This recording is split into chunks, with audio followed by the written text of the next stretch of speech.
नमस्कार साथियों, सब लोग बढ़िया ही होंगे, क्योंकि जब बढ़िया स्थिति में होंगे तभी आप ये वीडियो देख रहे होंगे। अगर आप ठीक स्थिति में नहीं होंगे तो ये वीडियो ही नहीं देखेंगे। हम आपको फिजिक्स में सर्कुलर मोशन पढ़ा रहे थे और उसी सर्कुलर मोशन की क्लास को हम आगे कंटिन्यू करते हैं। कुछ लोगों को ऐसी समस्या आ रही होगी कि जिसमें आप लोगों को ऐप के माध्यम से स्पीड नहीं बढ़ रही होगी, तो ऐसे लोगों के लिए हम सलाह देते हैं कि आपके व्हाट्सएप ग्रुप में रोज़ लिंक आता है, उस लिंक को आप क्लिक कर लिया करिए, तो वहाँ से आप स्पीड भी बढ़ा पाएंगे और अपनी क्वालिटी भी बढ़ा पाएंगे। साथियों, ये आप सभी लोग जानते हैं कि आप एक ऐसे व्यक्ति से संवाद कर रहे हैं इस समय, जो व्यक्ति बहुत संसाधन परिपूर्ण नहीं है, लेकिन स्वाभिमान परिपूर्ण है। स्वाभिमान जैसे शब्द बहुत फीके हो रहे हैं आज की डेट में,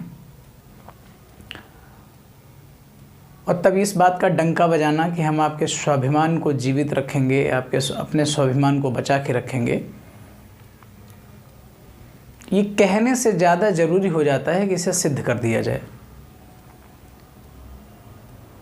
और सिद्ध समय के ही साथ किया जा सकता है। कुछ ऐसी प्रक्रियाएं हैं जो बिना टाइम टेकिंग प्रोसेस के संभव नहीं हैं। हम आपको फिजिक्स पढ़ा रहे हैं, हमारा स्वाभिमान आप तभी देख सकते हैं ना जब हम आपके साथ विषम परिस्थितियों में डटे रहें।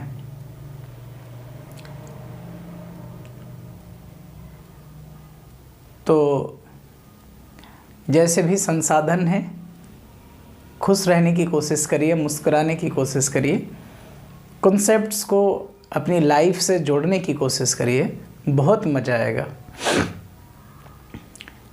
मैंने आज अपने व्हाट्सएप ग्रुप में एक सेंटेंस ऐसे ही बैठा था, तो मैंने लिखा कि जब तुम जीते तो तुम नहीं जीते, जब तुम हारे तो तुम नहीं हारे, दोनों ही स्थितियों में समय जीता और समय हारा। और अगर आप सभी लोग चिंतन करेंगे इस बात का, तो आप भी पाएंगे कि जब जीता समय जीता, जब हारा समय हारा। न तुम कभी जीते न तुम कभी हारे। तो समय के अधीन सारी गतिविधियां हैं, और टाइम फिजिक्स में एक बहुत बड़ा अपने आप में आज भी खोज का विषय है कि टाइम ट्रैवल करता है। और काश हम टाइम ट्रैवल करके 2028 तक खुद को देख लेते कि 2028 में इस दुनिया में क्या होगा, तो शायद हम दुनिया के सबसे अमीर आदमी बन जाते। अगर हम ये देख लेते कि कल किसका शेयर मार्केट उछलेगा टाइम स्पेस में जा कर के, टाइम ट्रैवल करके, तो शायद आज हम सबसे ज़्यादा इन्वेस्टमेंट उसी में कर देते। चलिए, सर्कुलर मोशन के बारे में हम लोग बात कर रहे थे।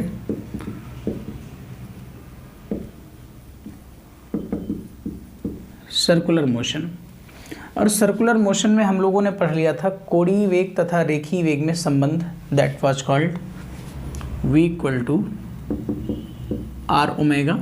और इसका जो वेक्टर फॉर्म था वो याद करना बहुत ज़रूरी था, vector v equal to omega vector cross r vector. क्योंकि जो क्रॉस प्रोडक्ट होता है वो कम्यूटेटिव रूल को फॉलो नहीं करता है, मतलब इसे आर क्रॉस ओमेगा अगर लिखेंगे तो ये गलत हो जाएगा, इसलिए ये ओमेगा क्रॉस आर है, और इसे आप याद भी रखेंगे। हमने कल कहा था कि वेग, सर्कुलर मोशन अगर होगी तो वेग बदलेगा, चाहे यूनिफॉर्म सर्कुलर मोशन हो और चाहे नॉन यूनिफॉर्म सर्कुलर मोशन हो, हर दशा में वेग बदलेगा। जैसे यहाँ पर मान लीजिए 5 मीटर पर सेकेंड है, ये v1 है, तो यहाँ पर 5 मीटर पर सेकेंड है, लेकिन इसे हम v2 कहेंगे। क्यों कहेंगे? क्योंकि इसकी दिशा और इसकी दिशा दोनों में फ़र्क है। रेडियस दोनों में सेम है क्योंकि सर्किल तो वही है। सेंटर ए बी और ये r।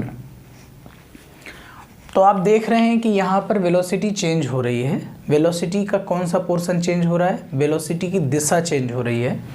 तो दिशा बदलने के कारण यहाँ त्वरण आ जाएगा। दिशा बदलने के कारण यहाँ त्वरण आ जाएगा। तो मैं दिशा बदलने के कारण त्वरण की गणना करना चाहता हूँ कि मान लीजिए डेल्टा टी टाइम में ये v1 से v2 हो गया। अब चूंकि v1 का जो आंकिक मान है वो 10 है तो 10 ही है, और v2 का भी आंकिक मान 10 है तो 10 ही है, लेकिन डायरेक्शन दोनों में चेंज हुई है और एक प्रॉपर टाइम इंटरवल में। वो प्रॉपर टाइम इंटरवल है डेल्टा टी।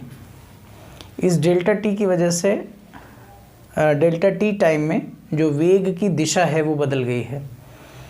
चूँकि वेग बदल गया है इसलिए वेग के साथ में त्वरण आना स्वाभाविक है। समय के साथ वेग बदल रहा है तो त्वरण आ ही जाएगा। तो त्वरण कैलकुलेट करना है। महत्वपूर्ण को त्वरण कैलकुलेट करने के साथ साथ यह भी है कि उस त्वरण की दिशा कहाँ होगी। और इसको सबसे पहले डिस्कशन भी किया था हमारे न्यूटन ने। न्यूटन हमारे एक ऐसे पूर्वज रहे हैं जो सबसे ज़्यादा इन चीज़ों पर बोल के गए हैं। न्यूटन ने कैलकुलेशन करके बताया था कि जब यूनिफॉर्म सर्कुलर मोशन होगी तो भी एक्सेलरेशन होता है। क्यों होता है? क्योंकि यूनिफॉर्म सर्कुलर मोशन में वेलोसिटी का आंकिक मान तो नहीं बदल रहा है, लेकिन वेलोसिटी की डायरेक्शन बदल रही है, इसलिए त्वरण होगा। त्वरण होगा तो कहाँ होगा? जरा इन दोनों फिगर्स को आप ध्यान से देखिए। ये v1 है और ये v2 है। अब आंकिक मान दोनों के सेम। अगर आपसे कोई पूछे मॉड ऑफ v1 और मॉड ऑफ v2 क्या इस स्थिति में बराबर है? बिल्कुल बराबर है। Mod of v1 mod of v2 इस स्थिति में बिल्कुल बराबर हैं क्योंकि दोनों के आंकिक मान, अच्छा मॉड आंकिक मान दिखाता है तो आंकिक मान तो बराबर है ही हैं। ये इधर है और ये इधर है, ऐसे।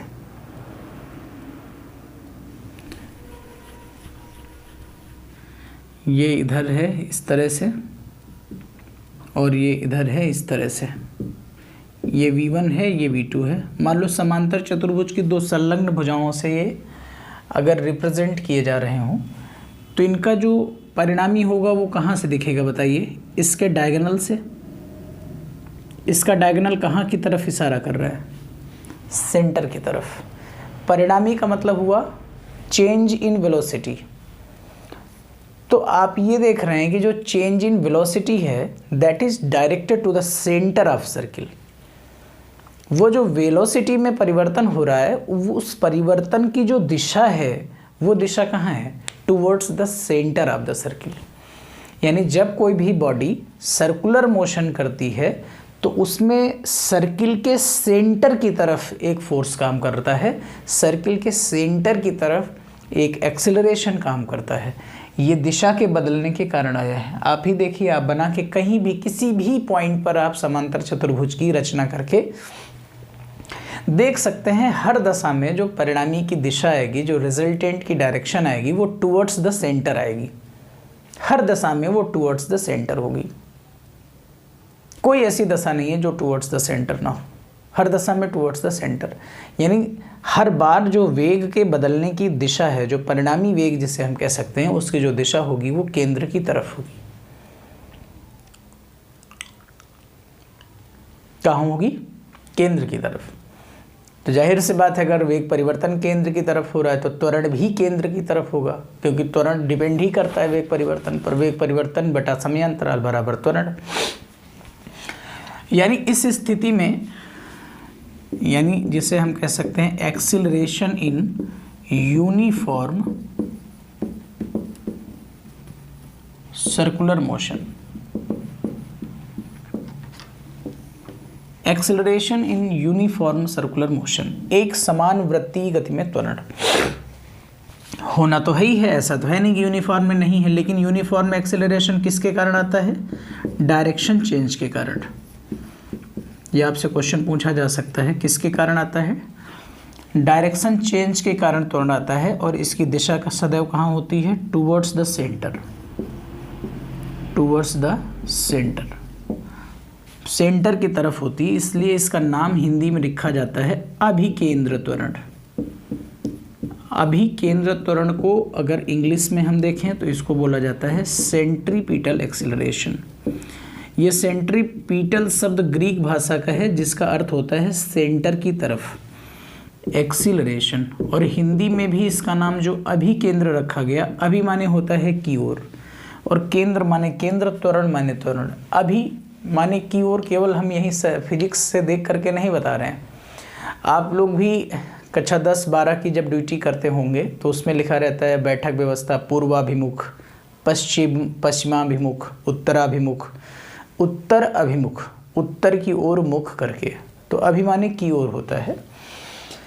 अभिकेंद्र त्वरण इसका नाम है। आपसे क्वेश्चन पूछेगा कि अभिकेंद्र त्वरण किसके कारण बनता है? तो दिशा के बदलने के कारण। किसकी दिशा बदलती है? वेग की दिशा बदलती है, इसलिए अभिकेंद्र त्वरण का जन्म होता है। और अभिकेंद्र त्वरण सदैव होता कहाँ है? सेंटर की तरफ होता है। कैसे कैलकुलेट हो सकता है? जरा ध्यान से देखिए। यहाँ से यहाँ तक हमने देखा कि कुछ एंगुलर चेंज हुआ, ये एंगुलर डिस्प्लेसमेंट है। ये हम देख रहे हैं कि इसका लीनियर डिस्प्लेसमेंट है। और अगर हम ध्यान से देखें तो ये इसका क्या है? परिणामी चेंज है डेल्टा वी, डेल्टा वी। ठीक है, एक ट्रायंगल बन रहा है, उस ट्रायंगल को हम आपको दिखाने की कोशिश कर रहे हैं। ध्यान से देखिएगा कहाँ वो ट्रायंगल दिखेगा। देखिए, मैं बहुत धीरे इसलिए पढ़ा रहा हूँ ताकि आपके कॉन्सेप्ट आते रहें। अगर आपको तेज़ देखना है तो आप लिंक पर क्लिक करिए और स्पीड बढ़ा लीजिए। अब आप कहेंगे कि ऐप से नहीं क्लिक होता है, तो हम कहते हैं कि जो व्हाट्सएप पर लिंक जा रहा है उससे आप क्लिक करके आप स्पीड बढ़ा लीजिए। ठीक है, अब आप इस फिगर को ध्यान से देखें। इस फिगर में ये वेलोसिटी चेंज है और अगर हम यहाँ से एक ट्रायंगल बनाने की कोशिश करें तो ट्रायंगल कुछ इस तरह का बनेगा। ध्यान से देखिए आप, ऐसे V1 है और ऐसे संभवतः कुछ V2 दिख रहा है और ये हमारा डेल्टा V होगा, चेंज इन वेलोसिटी। ठीक है, ये V1 वेक्टर है, ये V2 वेक्टर है, ये डेल्टा V है। तो अगर हम त्रिभुज ABC, इन ट्रायंगल ABC, ये वाला ट्रायंगल ध्यान से देखिए, और एक ट्रायंगल जो वेलोसिटी के कारण बना, ये वाला, इसका नाम मैं रख सकता हूँ PQR। इन दोनों ट्रायंगल्स का जो फॉर्मेशन हो रहा है, इन दोनों ट्रायंगल्स का जो निर्माण हो रहा है, वो सिर्फ हो ही इसी वजह से रहा है। किस वजह से हो रहा है? सिर्फ इस वजह से हो रहा है कि ये यहाँ से यहाँ जो गया तो डायरेक्शन भी चेंज हो गई। और चूंकि दोनों एक साथ घटनाएं होनी है, जब यहाँ पर पॉइंट था तो उसके पास कुछ वेलोसिटी थी, जब वो पॉइंट यहाँ चला गया तो भी कुछ वेलोसिटी वही थी, बस दिशा बदली। तो जितना एंगुलर चेंज यहाँ होगा वही एंगुलर चेंज यहाँ भी होगा, ये एंगुलर चेंज वहाँ भी यही होगा। तो इस तरह से हम ये कह सकते हैं। अच्छा देखो, ये मैग्नीट्यूड में दोनों बराबर हैं, ये 5 है तो ये 5 है, रेडियस दोनों बराबर हैं। तो इस तरह से हम ये कह सकते हैं कि त्रिभुज की दो भुजाएं और दोनों भुजाओं के जो बीच का एंगल है वो इक्वल है। अगर ऐसा है तो ट्रायंगल्स जो है सिमेट्रिक हैं तो बिल्कुल कॉन्ग्रुएंट हैं, एकदम कॉन्ग्रुएंसी लग रही है इसमें। उसको हिंदी में सर्वांग क्षमता कहते हैं, कॉन्ग्रुएंसी लग रही है। और नहीं और जो कॉन्ग्रुएंस है वो सिमिलर ज़रूर है। ठीक है ना, तो सिमेट्री आप लगा दीजिए, समरूपता लगा दीजिए।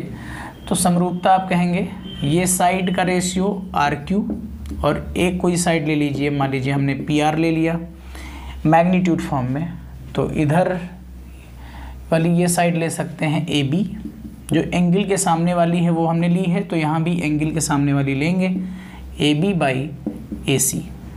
RQ की वैल्यू क्या है? Delta V। वेक्टर फॉर्म में नहीं लिखना है, स्केलर फॉर्म में लिखना है। PR की वैल्यू क्या है? PR की वैल्यू V2 है। मैं V2 और V1 को चूँकि क्यों लिख रहा हूँ V1 और V2? दिशा के कारण। बाकी इनके जो आंकिक मान है वो तो सेम है। तो तो इसका मतलब ये मैं ये लिख सकता हूँ कि mod of V1 equal to mod of V2, और इसको कोई एक मान सकता हूँ V, वही V मैंने यहाँ लिख दिया है। अब AB की वैल्यू की तरफ बढ़ते हैं तो क्या है डेल्टा S, और AC की वैल्यू क्या है R। भाई अगर हम ये वेग परिवर्तन देख रहे हैं और इस वेग परिवर्तन को समयांतराल से भाग लगा दें तो ये त्वरण बन जाएगा, और ये विस्थापन में परिवर्तन है और इसको समयांतराल से भाग लगा दें तो ये वेग बन जाएगा।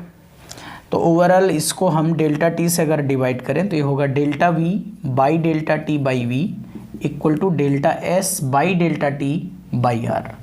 Delta V by delta t को हम एक्सेलरेशन बोलते हैं, वेग परिवर्तन बटा समयांतराल A बाई V, विस्थापन बटा समय को हम वेग बोलते हैं V बाई R।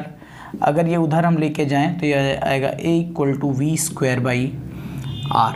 ये क्या है, ये है सेंट्रीपिटल एक्सीलरेशन के लिए फार्मूला, अभिकेंद्र त्वरण के लिए फार्मूला।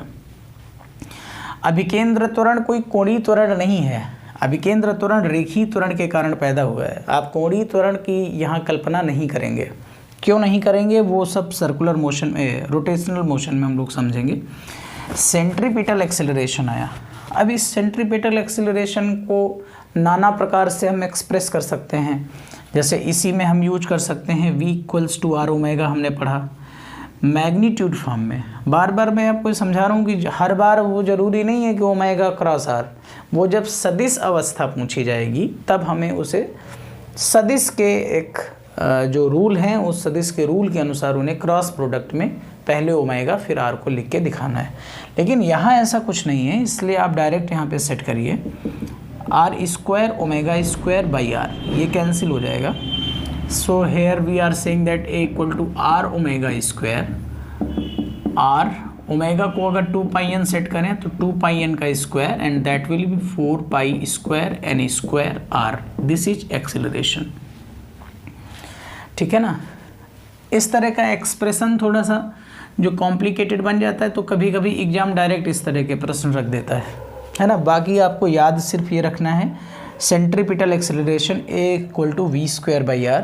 फिर याद रखना है कि इस अभिकेंद्र त्वरण क्यों आता है और अभिकेंद्र त्वरण की दिशा क्या होती है। तो अभिकेंद्र त्वरण की दिशा वाला पॉइंट तो मुझे अब आपको मतलब बताने में बहुत इंटरेस्ट नहीं है, क्योंकि अभि माने की ओर और केंद्र माने केंद्र जान ही गए हो, मतलब ये तय है कि ये वो नहीं है। अब यार अभिकेंद्र त्वरण आ गया, जब अभिकेंद्र त्वरण आ गया तो त्वरण जैसे ही हम लोग एक्सेलरेशन की तरफ बढ़ते हैं तो मेरे साथियों एक्सेलरेशन जब भी आता है तो वहाँ फोर्स ज़रूर आएगा, क्योंकि बिना फोर्स के एक्सेलरेशन की कल्पना नहीं की जा सकती। एक्सेलरेशन क्रिएट होने का मतलब ही है उस वस्तु पर फोर्स लगाया गया है, बिना फोर्स के एक्सेलरेशन कभी नहीं आएगा। समझ में आ रही बात, कभी नहीं आएगा।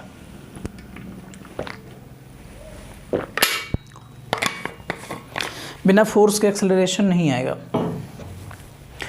तो इसलिए यहाँ पर ध्यान रखेंगे कि फोर्स अब आना तय हो गया है। अच्छा आप बताओ, फोर्स का जो मौलिक फार्मूला है वो है F बराबर ma। अब इस बार F बराबर ma को ध्यान से देखो, अगर मॉस और एक्सेलरेशन नहीं है तो फोर्स नहीं है, लेकिन इस समय एक्सेलरेशन तो स्वाभाविक रूप से है, वो तो आप निकाल के ही लाए हो, और एक्सेलरेशन है और मॉस ना होने का मतलब जानते हो, आप द्रव्य की कल्पना से बाहर हैं, क्योंकि द्रव्य वह है जो स्थान घेरता है जिसमें भार होता है। तो मॉस ना होने का मतलब है कि आप द्रव्य की कल्पना से ही बाहर हैं। तो इसलिए मेरे भाई F बराबर ma जरूर आएगा। और चूंकि हम न्यूटन के नियम में ये पढ़ के आए हैं जिधर त्वरण होगा उधर ही बल होगा, तो आप कहेंगे कि सर ये त्वरण तो केंद्र की तरफ था तो बल भी केंद्र की तरफ होगा। तो अगर इस बल का नामकरण अगर हम करें तो हम इसका भी नामकरण करेंगे अभिकेंद्र बल। अभि माने की ओर, केंद्र माने केंद्र, अभिकेंद्र बल। तो अभिकेंद्र बल के लिए फार्मूला बहुत साधारण है, एकदम आसानी से बनाया जा सकता है। अभिकेंद्र बल F बराबर mv²/r। कैसे बन रहा है देखो, F बराबर ma होता है, ये तो आप लोग 9 से कक्षा 9 से पढ़े हैं। और यहाँ पर a की वैल्यू आप देखो, a बराबर क्या है v²/r, तो यहाँ पे आप सेट कर दो mv² और बाई r। अब v²/r के नाना प्रकार के रूप, r ओमेगा स्क्वायर या ये सब रख दो, तो मॉस के साथ में एक्सीलरेशन को आप जिस फॉर्म में रख दोगे वो बनता चला जाएगा। Okay, it's okay. अब जो महत्वपूर्ण बात है कि ये कह रहा है कि यहाँ पे बल लगता है, वो भी अभिकेंद्र बल है। अब ये बात थोड़ा बड़ी हो गई, जैसे यहाँ पर हम बात बच लिए, क्या कहे, वेग बदलता है दिशा के कारण। लेकिन आप बताइए, अगर हम पूर्व दिशा में जा रहे हैं या आपने किसी पार्टिकल को या किसी गाड़ी को आपने पूर्व दिशा में भेज दिया एकदम सीधी, अगर उसे लेफ्ट या राइट या किसी भी दिशा में टर्न होना है उसी प्रारंभिक दिशा से, तो कोई बाहरी फोर्स वहाँ इंटरेक्शन कर जरूर रहा होगा। बिना किसी इंटरप्शन के क्या गति की दिशा बदल जाएगी? इसका मतलब ये है कि यहाँ पर कोई एक फोर्स काम कर रहा है, और वो फोर्स कौन हो सकता है पता नहीं। अब आप कहेंगे वो फोर्स अभिकेंद्र बल हो सकता है, तो अभिकेंद्र बल तो होगा। अभिकेंद्र बल तो अगर वृत्तीय गति हो रही है तो स्वाभाविक है अभिकेंद्र बल होना। लेकिन ये तब की बात है ना जब वृत्तीय गति होने लगे, तब अभिकेंद्र बल होगा। लेकिन वृत्तीय गति करा कौन रहा है? किस बल के कारण वृत्तीय गति हो रही है? हम धक्का दे करके किसी को सर्किल में घुमा रहे हैं, या किसी रस्सी को बांध करके उसको नचा रहे हैं तो तनाव उसको वृत्त में घुमा रहा है, या हम किसी मोटर से शक्ति दे रहे हैं तो वो वृत्त में घूम रहा है, आदि आदि। इसका मतलब ये हुआ कि अभिकेंद्र बल कोई बल नहीं है, बल है। अभिकेंद्र बल कोई बल है लेकिन कोई बल नहीं है, विरोधाभास है, कॉन्ट्राडिक्शन है। क्या कॉन्ट्राडिक्शन है? कॉन्ट्राडिक्शन ये है कि अभिकेंद्र बल बस नाम दे दिया जाएगा, किसी का भी नाम अभिकेंद्र बल हो सकता है, जो बल उस समय किसी भी पिंड को सर्किल में घुमा रहा होगा, जो बल उस समय पिंड को सर्किल में घुमा रहा होगा। ठीक वही कंडीशन जो न्यूटन्स लॉ ऑफ मोशन में काम कर रही है। जो सेंटर की तरफ नेट बल काम कर रहा है वो नेट बल ही अभिकेंद्र बल है। अब सेंटर की तरफ नेट बल के रूप में कभी आप हो सकते हैं, कभी लॉरेंज फोर्स हो सकता है, कभी इलेक्ट्रिक फोर्स हो सकता है, कभी ग्रेविटेशनल फोर्स हो सकता है, कभी किसी बॉडी का किसी रस्सी का टेंशन हो सकता है। ये सारे अभिकेंद्र बल हैं। यानी अभिकेंद्र बल का अपना कोई स्वतंत्र अस्तित्व तो नहीं है, बल्कि सर्कुलर मोशन होते समय जिस बल के कारण सर्कुलर मोशन हो रही है वो अभिकेंद्र बल है। जैसे मैं आपको समझाने की कोशिश करता हूँ, और आई थिंक आप इसको समझ ही गए होंगे।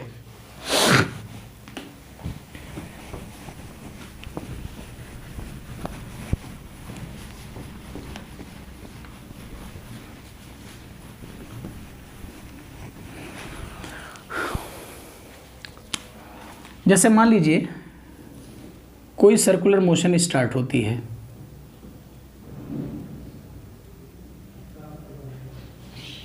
कोई सर्कुलर मोशन स्टार्ट हुई, ठीक है, और एक ऐसी दशा है कि एक ऐसा फोर्स T1 अंदर की तरफ सेंटर की तरफ है, और इस पार्टिकल का जो मॉस है वो m है, स्पीड इसकी v है। अब हम v1 और v2 में नहीं जा रहे हैं क्योंकि इसकी न्यूमेरिकल वैल्यू एकदम फिक्स है, और वो क्या है, वो है v, ठीक है, और v1 और v2 कहने की कोई वहाँ ज़रूरत नहीं। 8:40 p.m.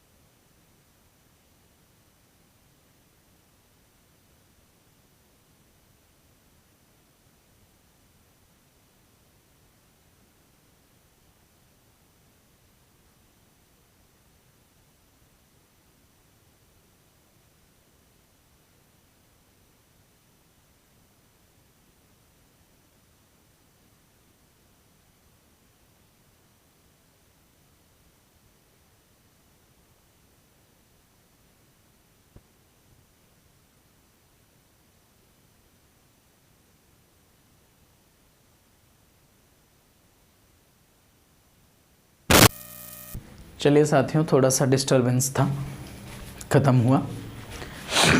तो अब यहाँ पे एक टेंशन T1 लग रहा है। टेंशन माने कोई टाइप ऑफ फोर्स, लेकिन एक टेंशन यहाँ कोई T2 क्रिएट हो रहा है। पहली चीज़ तो ये समझ लो कि अगर सर्कुलर मोशन होना है तो ये ज़्यादा होगा, क्योंकि जब तक अभी केंद्र मतलब केंद्र की तरफ बल नहीं होगा तब तक सर्कुलर मोशन नहीं होगी। तो अगर इसको छोटा कर दोगे तो सेंटर से बाहर की तरफ फोर्स आ जाएगा। तो अभी केंद्र शब्द ही खत्म हो जाएगा, फिर outward from the centre force लगने लगेगा। तो पहली चीज तो अगर सर्कुलर मोशन हो रही तो ये ज्यादा होगा। T1 इधर है, T2 इधर है, तो रिजल्ट आएगा T1 माइनस T2, और इसके लिए हम यूज कर पाएंगे mv²/r। समझ गए? जो भी उस समय अभिकेंद्र बल यानी जो भी फोर्स प्रॉपरली सेंटर की तरफ काम कर रहा होगा वही अभिकेंद्र बल हो जाएगा। ओके, अब जैसे हम उस दिन आपको समझा रहे थे, क्या समझा रहे थे? जैसे गाड़ी रोड पर मुड़ी, समतल सड़क है और समतल सड़क पर गाड़ी मुड़ी, तो उस समय समतल सड़क पर किसी गाड़ी को मुड़ने के लिए जो आवश्यक अभिकेंद्र बल होता है वो रोड तथा टायर के बीच घर्षण से मिलता है। समतल सड़क पर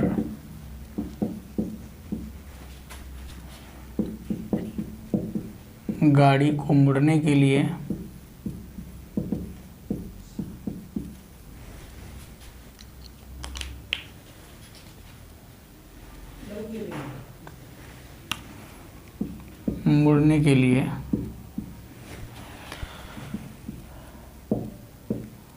आवश्यक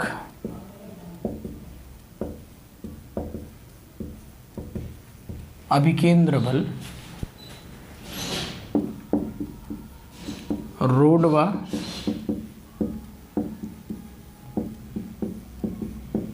टायर के बीच घर्षण से प्राप्त होता है।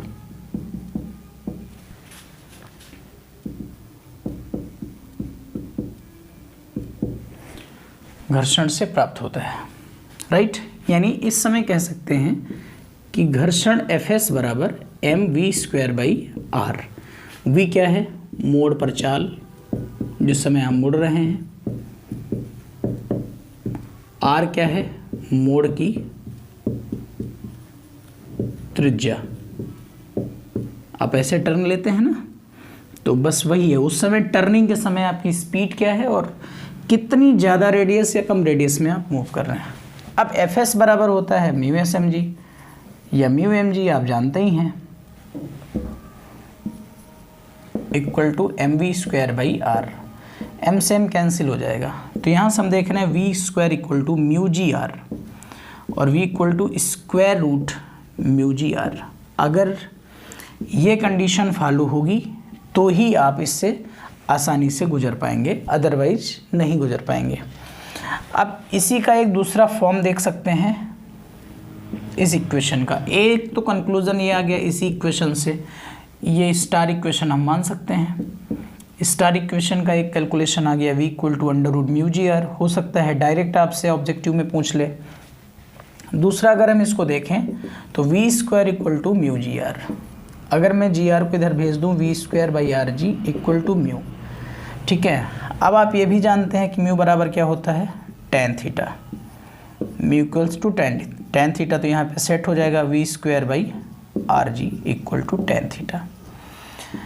कभी कभी मान लीजिए ऐसा हो जाए कि घर्षण गुणांक बहुत अच्छा, आप एक बात समझो कि अगर आप लोगों को बहुत तेज गुजरना है तो रेडियस लंबी लेनी पड़ेगी, बिल्कुल जगह से बहुत तेज नहीं गुजर सकते। अगर गुजरना चाहते हो तो घर्षण ज़्यादा होना चाहिए, इसीलिए हाई स्पीड में जब आप होते हो तो पिछली ब्रेक लेके बाइक को जगह पर घुमाने की कोशिश करते हो। लेकिन बड़ी बड़ी गाड़ियों में, बड़े बड़े हाईवेज़ में ये नहीं लागू हो पाता कि उस समय उनको टर्न लेना है और बहुत हाई स्पीड में टर्न लेना है। तो जब बहुत हाई स्पीड में टर्न लेना है और टर्निंग बहुत स्पीड से नहीं हो पाएगी क्योंकि पर्याप्त फ्रिक्शन वहाँ नहीं है, और जब भी पर्याप्त फ्रिक्शन मोड पे नहीं होगा तब वाहन फिसल जाएगा। अगर फिसलाने से बचाना है तो रेडियस को बड़ा करना पड़ेगा। और मान ली हाईवेज़ में तो ऐसी कोई बात ही नहीं कि रेडियस को बड़ा करें, कोई मैदान में तो चला नहीं रहे हैं कि हम थोड़ा दूर से मोड़ लेंगे। वो तो हाईवे जहाँ से मुड़ रहा है वहीं से मुड़ना है, और रोड और टायर के बीच में सफिशिएंट अगर फ्रिक्शन नहीं है तो डिस्टरबेंस हो जाएगा। तो हाईवेज़ जो बनाए जाते हैं उनमें मोड़ की तरफ हल्का सा बेंड करके रखा जाता है। हाईवे जब आप देखेंगे कहीं तो ऐसे मुड़ रहा होगा, एक ऊंचे होगा और एक नीचे होगा। मेरे हाथों को आप ध्यान से देखिए, ऐसे। और ये केवल हाईवेज़ में नहीं है, ये रेलवे ट्रैक्स में भी यही है। यही कंडीशन रेलवे ट्रैक्स में है। अब मैं इसको थोड़ा सा समझा के और बताता हूँ, क्योंकि इससे बेस्ड न्यूमेरिकल्स आ सकते हैं। देखिए, एक मार्कर हम और लेते हैं और एक पेन भी लेते हैं, आपको समझाते हैं। देखिए, कुछ ऐसे रोड होगी, ऐसे। ये दोनों एकदम सीधी रोड है, लेकिन मोड़ पर जो रोड होगी वो ऐसे होगी, हल्का सा एक उठी हुई होगी, ठीक। दोनों के बीच में एक गैप होगा, ऐसे गैप होगा, लेकिन एक रोड हल्का सा उठी होगी। और अगर ये वाला किनारा उठा है, ये वाला, तो समझ जाओ ऐसे मुड़ रही होगी रोड, ऐसे। देख लीजिए ये दोनों उठी हैं कि नहीं। इनके बीच में एक प्रॉपर दूरी आपको दिखाई दे रही है। ये एकदम सीधी रोड है, ये प्रॉपर बीच का गैप है, ठीक है। अगर हम एक को हल्का सा उठा दें ऐसे, तो अगर एक को हल्का सा उठा देंगे तो कुछ इस तरह से बात बनेगी, इस तरह से। दोनों के बीच की ये दूरी, सॉरी, ऐसे उठा रखा है आपने, पहले ऐसे था फिर ऐसे उठा रखा है, एक उठ गई है, मतलब दोनों के बीच में दूरी भी थी और लंब भी पैदा हो गया है। तो अगर हम इसको एक्सप्लेन करें तो इसको इस तरह से एक्सप्लेन कर सकते हैं कि इस तरह से रोड मुड़ी, रोड के बीच दोनों किनारों के बीच रेलवे पटरी के बीच की दूरी d है, और जो उनको उठा के बनाया गया है, जो हाइट क्रिएट की गई है, दैट हाइट इज h। एक उठी है ऐसे, तो ये जो गैप पैदा हुआ दोनों हाथों के बीच में, दैट इज h, ठीक है ना। अगर वो h है,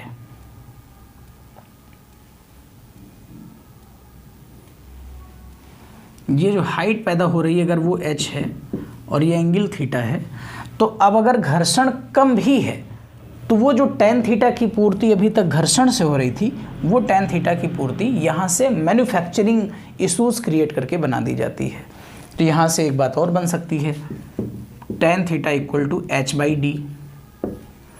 लंब बटा आधार होता है ना, तो कभी कभी क्या होता है, इस फार्मूले के साथ में हमें h/d का भी यूज करना पड़ जाता है, जहाँ पे d दोनों किनारों के बीच की दूरी है और h दोनों के बीच में जो उठान बनाई गई है, जितना उठा के बनाया गया है, वो h है।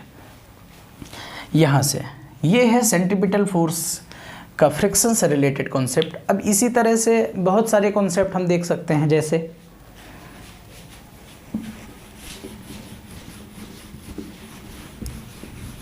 चंद्रमा की अगर हम बात करें तो चंद्रमा भी जो है सर्कुलर मोशन कर रहा है पृथ्वी के चारों तरफ। और अगर सर्कुलर मोशन कर रहा है तो इसका मतलब ये है कि चंद्रमा अगर सर्कुलर मोशन कर रहा है तो चंद्रमा को कहीं ना कहीं से अभिकेंद्र बल मिल रहा होगा।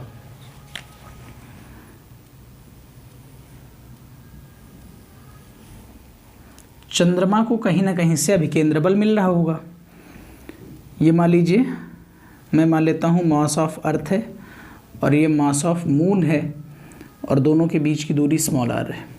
ठीक है, ये एक प्रॉपर ऑर्बिटल वेलोसिटी से चंद्रमा चारों तरफ मूव कर रहा है पृथ्वी के, और जहाँ सर्कुलर मोशन होगी वहाँ अभिकेंद्र बल होगा, क्योंकि सर्कुलर मोशन होने का मतलब अभिकेंद्र त्वरण तय है आना, और अभिकेंद्र त्वरण आने का मतलब अभिकेंद्र बल का तय है आना। तो अभिकेंद्र बल आना है, अभिकेंद्र त्वरण आना है, तो ऑब्वियस सी बात है कि यहाँ पर अभिकेंद्र बल आएगा।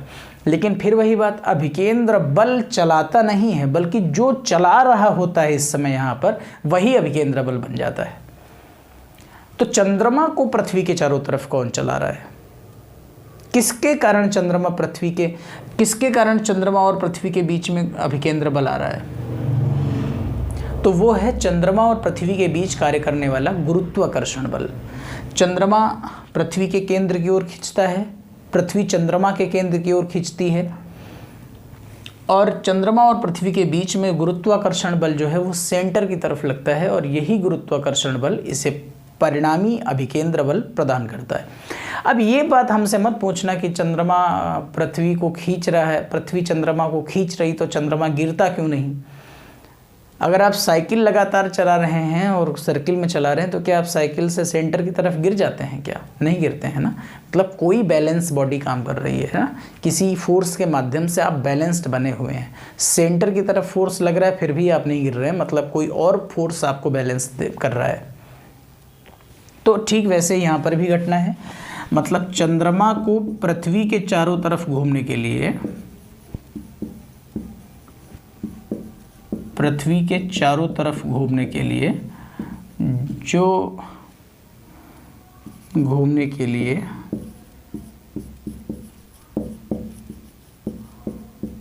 अभिकेंद्र बल कहाँ से आता है? अभिकेंद्र बल चंद्रमा व पृथ्वी के मध्य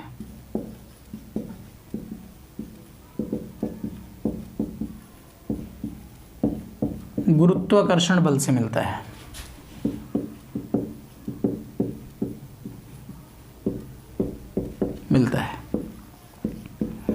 तो mv²/r, या इस समय ऑर्बिटल वेलोसिटी तो v0² बाई मान सकते हो, g m1 m2, एक मास me है दूसरा मास m है बटा r²।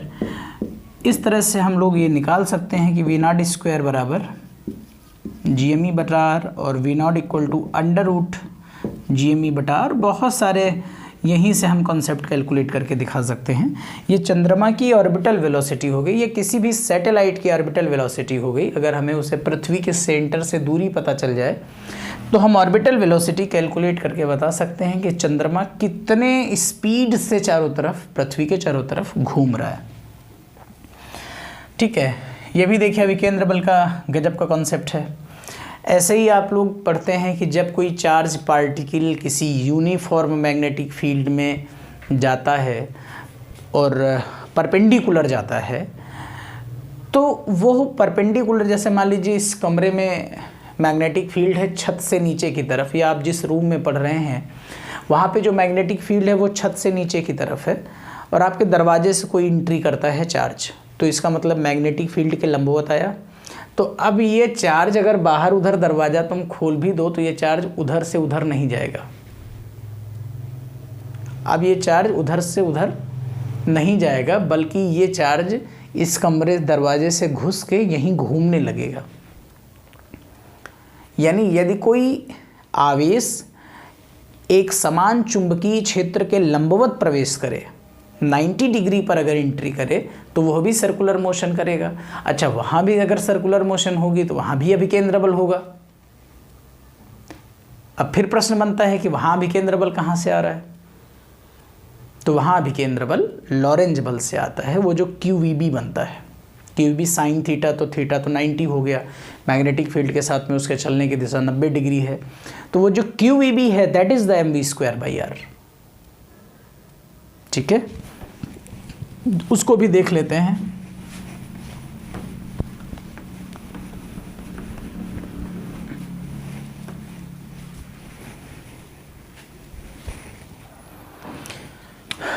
मैं ऐसे दिखा सकता हूँ, ये मैग्नेटिक फील्ड है और अगर ये कोई चार्ज पार्टिकल जा रहा है तो ये सर्कुलर मोशन करने लगता है, फिर ये इस तरह से मूव कर जाएगा, ये सर्कुलर मोशन। और इस सर्कुलर मोशन के लिए आवश्यक अभिकेंद्र बल चुंबकीय क्षेत्र के लंबवत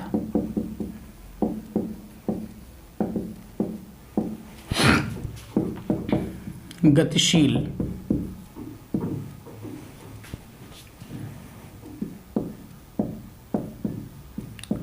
कोई भी आवेश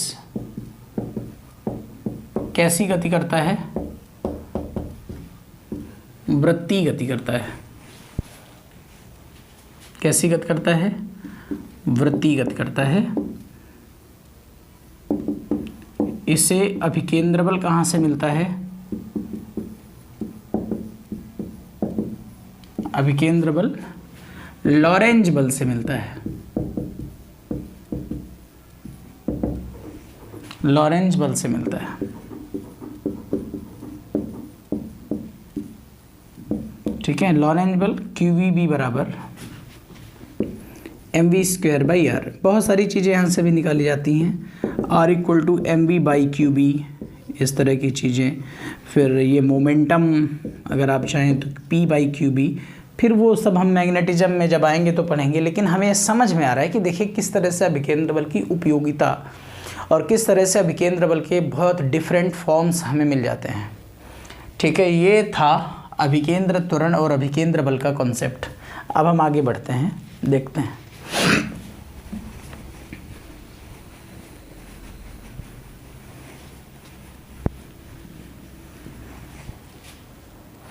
आगे की जो बात है वो क्या है?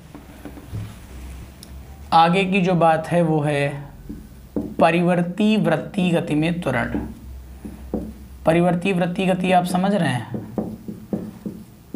ऐसी गति जिसमें स्पीड भी बदल रही हो और मोस्टली जो एक्सपीरियंस में आपकी प्रैक्टिकल लाइफ में एग्जिस्ट करेगा वो यही एग्जिस्ट करेगा। क्योंकि भाई आप अगर साइकिल चला रहे हो तो साइकिल अगर किसी सर्किल के चारों तरफ घुमा रहे हो तो एक प्रॉपर स्पीड तो होगी नहीं। कभी ज़्यादा पैडल मार दोगे, कभी कम पैडल मारोगे, तो कभी स्पीड सडनली बढ़ जाएगी, कभी स्पीड सडनली घट जाएगी।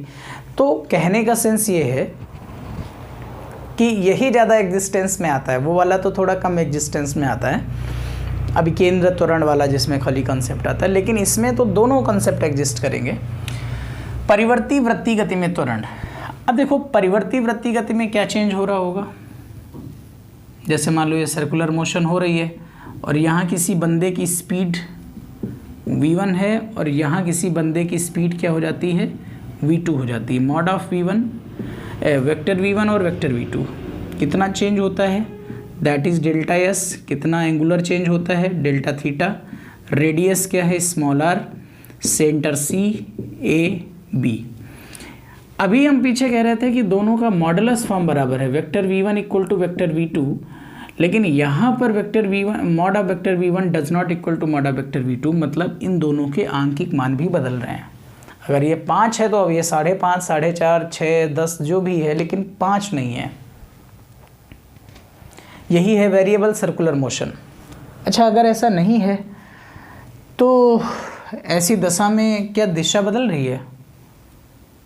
तो आप कहेंगे सर दिशा तो बदल रही है क्योंकि सर्कुलर मोशन हो रहा है। तो अगर दिशा बदल रही है तो दिशा बदलने के कारण जो त्वरण आ रहा था वो अब भी आना चाहिए। और दिशा बदलने के कारण त्वरण कौन आ रहा था?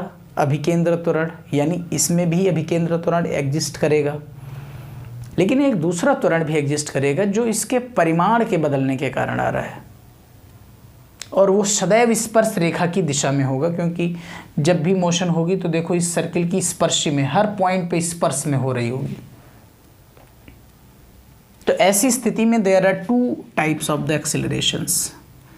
एक एक्सेलरेशन है जो सेंटर की तरफ है इसे हम बोलते हैं सेंट्रीपिटल एक्सीलरेशन। और एक एक्सीलरेशन है जो इसकी स्पर्श रेखीय है, ए टेंजेंशियल इसको बोला जाता है। ये किसके कारण आया है? दिशा बदलने के कारण। दिशा बदलने के कारण। और ये किसके कारण आया है? परिमाण बदलने के कारण।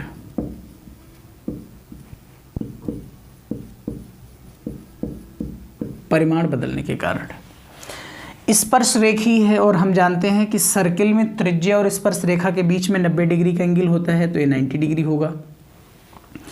इस त्वरण का नाम है अभिकेंद्र त्वरण, जानते हो, जो सेंटर की तरफ होता है। लेकिन इसका एक और नाम रखा जाता है, इसे हम कहीं कहीं पर कभी कभी अभिकेंद्र त्वरण ना कह के इसको हम त्रिज्य त्वरण भी कह देते हैं। क्या कह देते हैं? त्रिज्य त्वरण। तो किसी किसी बुक में इसको AR से भी दिखाया जा सकता है, इसको बोलते हैं रेडियल एक्सेलरेशन, जो रेडियस की प्रॉपर डायरेक्शन में होता है। ठीक है। अच्छा, 2 एक्सेलरेशन हैं और चूंकि वेक्टर क्वांटिटीज हैं तो इनका रिजल्टेंट कहीं और जाएगा, तो इनका रिजल्टेंट कहीं यहाँ से गुजरेगा, यहाँ से।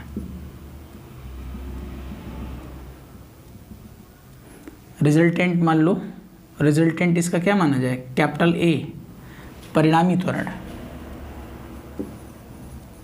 रिजल्टेंट एक्सीलरेशन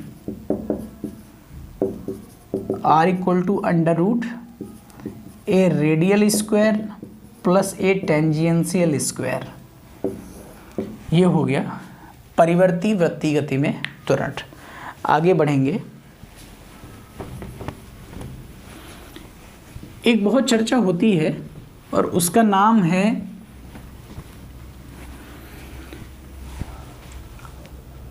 अपकेंद्र बल। क्या नाम है? अपकेंद्र बल। अपकेंद्र बल क्या है? आजकल YouTube में खूब वीडियोस चलते हैं फिजिक्स के छोटे छोटे एक्सपेरिमेंट्स को लेकर के, और उसमें कोई एक बार दिखा रहा था कि ये देखिए अपकेंद्र बल का क्या कमाल है। अपकेंद्र बल का कमाल कुछ है, यूं आप एक्सपीरियंस कर सकते हैं।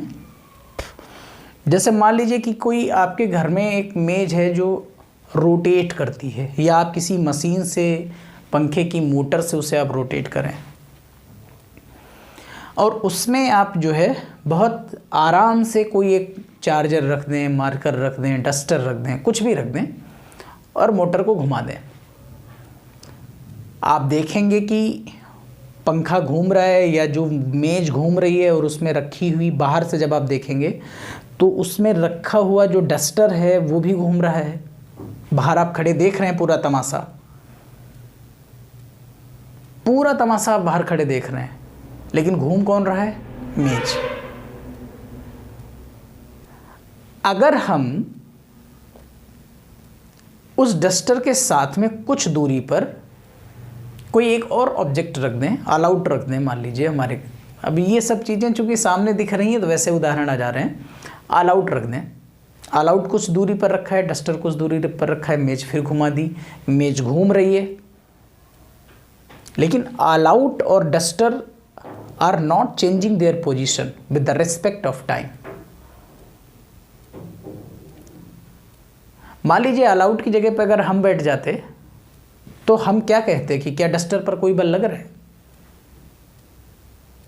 अगर डस्टर पर कोई बल लग रहा है तो हमारे सापेक्ष अपनी स्थिति क्यों नहीं बदल रहा है? Now in the mean time just we are going to the Newton's law. एक बार दोबारा हमें न्यूटन्स लॉ की ध्यान आती है। अब इस समय हमें ये एक्सपीरियंस नहीं हो पा रहा है कि भाई वो जो डस्टर, जिस हम बैठे हैं, डस्टर रखा है, दोनों लोग आपस में नहीं बदले। अगर डस्टर सजीव होता तो वो बोलता सर जी आप भी तो नहीं चेंज हो रहे हो, आप पर भी कोई फोर्स नहीं है, हम पर भी कोई फोर्स नहीं है। लेकिन अगर हम लोग सडनली, मान लीजिए अब हम नीचे हैं, हमको ऊपर न मानो मेज पे, और मेज तेज़ी से घूम रही है और डस्टर उसमें रखा है, और सडनली मेज रुक जाए, डस्टर स्पर्श रेखा की दिशा में दूर बाहर गिरेगा। गिरेगा कि नहीं गिरेगा? अगर गिरेगा तो इसका मतलब कोई फोर्स लगा उसमें। तो एक स्थिति कह रही कि फोर्स नहीं है, एक स्थिति कह रही कि उसमें फोर्स है। एक्चुअली ऐसा इसलिए हो रहा है क्योंकि आप अलग अलग फ्रेम ऑफ रेफरेंस से देख रहे हैं। चलती हुई मेज पर बैठ करके आप उसके सापेक्ष स्थिर फ्रेम रेफरेंस में चले गए, नीचे खड़े होकर जब आप देखेंगे तो घूमती नज़र आएगी, तो आप कहेंगे हम बाहर खड़े हैं, चूँकि हम फ्रेम में स्थिर हैं और वो फ्रेम चल रहा है तो हम कहेंगे उसमें कोई फोर्स लग रहा है तभी वो चल रहा है। यद्यपि इनफैक्ट उसमें कोई फोर्स नहीं है, लेकिन जब वो रुकती है वस्तु तो उसमें धक्का स्पर्श रेखा की दिशा में लगता है और वो बाहर चला जाता है। तो ये विसंगति है अपकेंद्र बल की। अपकेंद्र इसी को इस तरह से ऐसे डिजाइन करते हैं कि जैसे बोतल में आपने पानी भरा और एक सुतली बांध ली उसमें दोनों तरफ काट के बोतल को, और उसको तेज़ी से आप नचाओ, तो जब वो अपने हाईएस्ट पॉइंट पर है तो उस समय उसका पानी एक प्रॉपर पोजीशन में नीचे नहीं गिरेगा। जबकि अभिकेंद्र बल या गुरुत्वाकर्षण बल उस समय उसको, अभिकेंद्र बल के कारण तो चलो सर्कुलर मोशन हो रही है, तनाव के कारण उसको अभिकेंद्र बल मिल रहा है, लेकिन जब हम उसको नचाएंगे तो जब ऊपर पानी पहुंचेगा तो वो पानी भार के कारण नीचे आना चाहिए, लेकिन उस समय वो पानी एक प्रॉपर पोजीशन, एक स्थिति में वहीं रहता है, पानी गिरता जरा सा भी छलकता तक नहीं है। वो अपकेंद्र बल का एक्सपीरियंस है वो अपकेंद्र बल का अनुभव है जो सेंटर के बाहर की तरफ लग रहा है। तो अपकेंद्र बल है भी नहीं भी है, ये सब क्या है? ये एक्चुअली ये है कि अपकेंद्र बल एक छद्म बल है, एक स्यूडो फोर्स है, और स्यूडो फोर्स तब काम करता है जब हम अजड़त्वीय निर्देश तंत्र में होते हैं, जहाँ पर न्यूटन के गतिविषयक नियम काम करना बंद कर देते हैं। तो आप ये ध्यान रखेंगे, अपकेंद्र बल एक छद्म बल है। छद्म मतलब आभासी बल है, आभासी बल है, ठीक है। इसको हम बोलते हैं स्यूडो फोर्स। और ये स्यूडो फोर्स एग्जिस्ट कब करता है? अजड़त्वीय निर्देश तंत्र में, जहाँ पर न्यूटन के गतिविषयक नियम काम करना बंद कर देते हैं। अजड़त्वीय निर्देश तंत्र, जहाँ पे न्यूटन के गतिविषयक नियम काम करना बंद कर देते हैं। अपकेंद्र बल की जो दिशा, अप माने होता है बाहर की तरफ, तो अपकेंद्र मतलब होता है इसकी दिशा सदैव कहाँ होती है? केंद्र से बाहर। कहाँ होती है? केंद्र से बाहर। और ये परिमाण में कितना होता है? अभिकेंद्र बल के ठीक बराबर, बल के ठीक बराबर। लेकिन ये एग्जिस्ट ही तब करता है जब अलग अलग फ्रेम ऑफ रेफरेंस से हम चीज़ों को देखें, जब अजड़त्वीय निर्देश तंत्र पैदा करें। यानी अपकेंद्र बल के लिए भी फॉर्मूला हम लिख सकते हैं mv²/r, लेकिन आउटवर्ड फ्रॉम द सेंटर, केंद्र से बाहर की तरफ। इसके बड़े अनुभव हैं। एक अनुभव और गजब है, जैसे आप लोग घर में या हम सब लोग घर में देखते हैं कि दही से घी निकाला जाता है।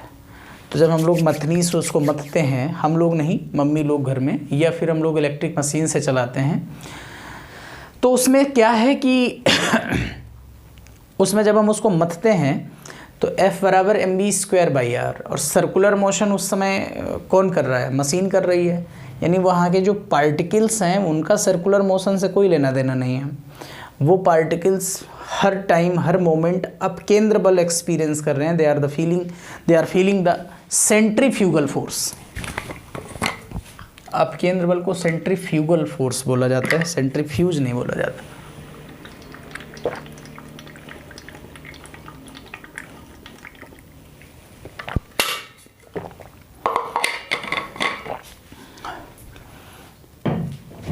This is centrifugal force. तो वहाँ पे दो अलग अलग प्रकार के पार्टिकल हैं। किताब तो लिखती है कि दूध बनता है, लेकिन हम सब लोग जानते हैं कि दूध नहीं, मट्ठा बनता है। फर्जी बात है।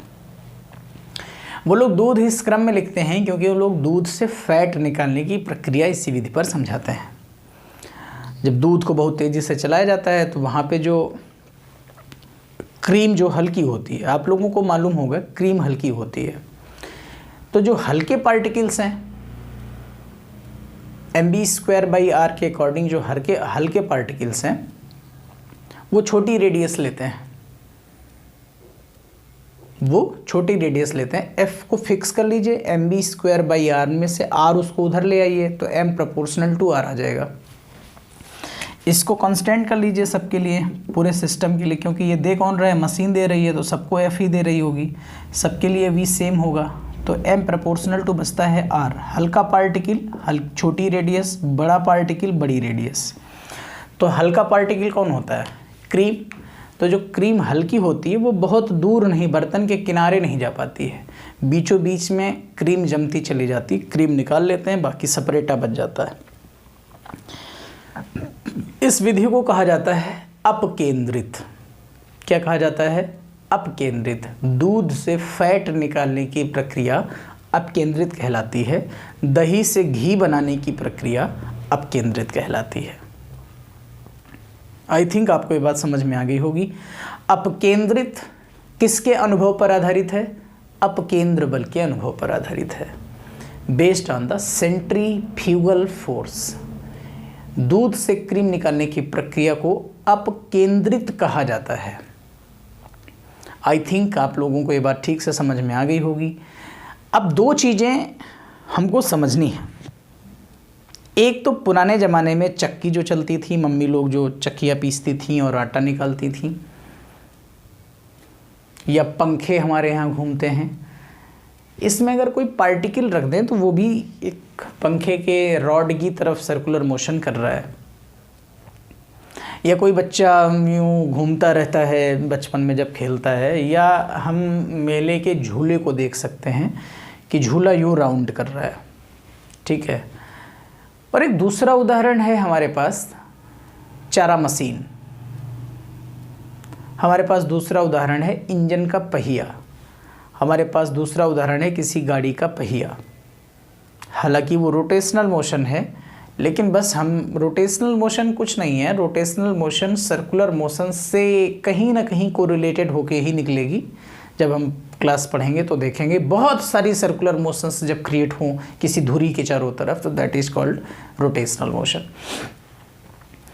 तो रोटेशनल मोशन, सर्कुलर मोशन दो तरीके की दिख रही। एक झूला हम लोग हमारे तो क्षेत्र में जो मेला लगता है वहाँ दोनों लगते हैं, और हर जगह दोनों लगते होंगे। तो एक ये झूला हम देखते हैं और एक ये झूला हम देखते हैं, दोनों both are the circular motion, लेकिन एक हॉरिजॉन्टल सर्कुलर मोशन है और एक वर्टिकल सर्कुलर मोशन है।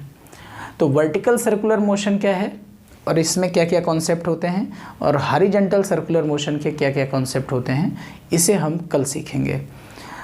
मित्रों, ये class TGT PGT special physics की क्लास है, और लगातार अपने सीमित संसाधनों में हम आपको पढ़ाने की कोशिश कर रहे हैं। अगर आप चाहें हमारी संस्था से जुड़ने के लिए, आगे एकेडमिक क्लासेस के लिए फिजिक्स पढ़ना हो, या मैथ्स पढ़ना हो, या इंग्लिश पढ़ना हो, या फिर एनडीए एयरफोर्स के लिए math English science, math English physics पढ़नी हो, या फिर टीजीटी पीजीटी के लिए पढ़ना हो, तो आप हमारे साथी जो कोचिंग में हैं उनके नंबर में आप संपर्क कर सकते हैं 7651 99 72 22। या अगर आप हमसे व्हाट्सएप के माध्यम से जुड़ना चाहें डायरेक्ट, तो आप 9919 99 28 00 पर व्हाट्सएप कर सकते हैं। लेकिन आपसे विनम्र निवेदन है कि बिना किसी आवश्यकता के प्लीज़ व्हाट्सएप ना करें, ताकि हम आपके साथ में इसी एक बेहतर संबंध के साथ जुड़े रहें। आप सब लोग हमें जितना भी स्नेह देते हैं उसमें हम खूब खुश हैं, और साथ देने के लिए, साथ रहने के लिए बहुत सारा शुक्रिया। सपोर्ट कर रहे हैं, बहुत सारा शुक्रिया। अपना और अपनों का ख्याल रखें। मौसम थोड़ा चेंज हो रहा है, सब लोग हो सके तो गर्म पानी का प्रयोग करें थोड़े दिन के लिए, उसके बाद फिर सब कुछ ठीक हो जाएगा।